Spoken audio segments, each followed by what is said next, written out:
তিনি বলছেন যে আমার এই ছেলেকে তরিকার সাথে জড়ানোর দায়িত্বটা তোমাকে আমি দিলাম। সেজন্য আমি বিভিন্ন সময় চেষ্টা করছি ভাইয়াদেরকে ফোন দিয়ে মাহফিলে নেওয়ার জন্য চট্টগ্রামে গেছিল তারা, তাদেরকে এই লোকগুলোকে সামনে রেখে আমার অনুরোধ যেটা, আমি অনেককে দেখেছি বাংলাদেশের যে যারা যাদের বাবারা দুনিয়াতে এই দিনের কাজ অনেক করেছেন, তারপরে তারা ইন্তেকাল করার পরে তাদের মধ্যে এই জজ্বা তৈরি হয়েছে, তারাও দিনের কাজে লেগে গেছে।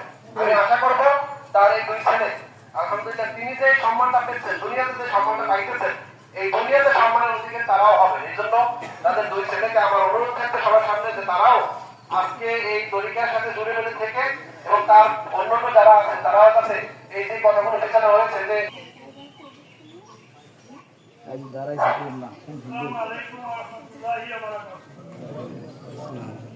আজকে যে মাইয়াতের সামনে আমার উপস্থিত, এই মাইয়াতকে আমি পাইছি ঢাকা জেলার ঢাকা বিভাগীয় শাখার সদর, অথবা সাধারণ সম্পাদক, অথবা রেজিস্ট্রার সেক্রেটারি, অথবা সেক্রেটারি জেনারেল।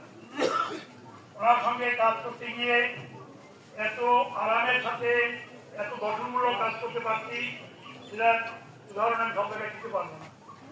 তো আমি আপনাদের সকলের কাছে আহ্বান জানাচ্ছি, ওনার মহব্বতে আমরা যারা ওনার কাছে আসছি, আমরা ওনার পথকে অনুসরণ করি।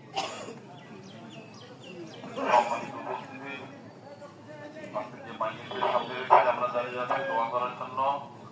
সাংগঠনিকভাবে আমার পরিচয় অত্যন্ত স্নেহ করছেন। কাজের এই মাঠে আমাকে উনি নাম সম্বোধন করেছেন, আমি তাকে নানা বলে ডাকতাম। আজকের এই অনুষ্ঠানে আমিরুল মুজাহিদিন এবং সাহিত্য চরমনায় কাকতালীয়ভাবে গত রাত্রে অবস্থান করছিলেন। আজ গত রাত্রে উনি 2:30 আল্লাহ তাকে সারা দিয়ে চলে গেছেন। এই জন্য উনি হুজুর এবং সাহিত্য চরমনায় এখানে আসতে পারেন নাই। তারা পরামর্শ করে ঢাকা থেকে আমার টিম পাঠিয়ে দিয়েছেন। আমি সেই হিসাবে আপনাদের মাঝে উপস্থিত হয়েছি এবং এখানে যে স্থাপনা দেখলাম এবং বাড়ি এগুলি নকশা করে আমাকে দেখাইতে এবং বাড়িতে আসার জন্য অনেকবার বলেছেন, আমার বাড়িতে কয়েকবার গেছেন।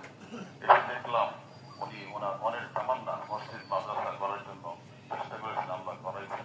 দিনের এক মহান দায়িত্ব উনি পালন করেছেন। আল্লাহ রব্বুল আলামিনের এই বিনিময়ে এই অর্থ এলাকার সকল মানুষকে যেন হেদায়েতের পথ দেখায়, হেদায়েতের মালা গলায় পড়ায়। আমিরুল মুজাহিদিন হযরত কৃষ্ণ হুজুরের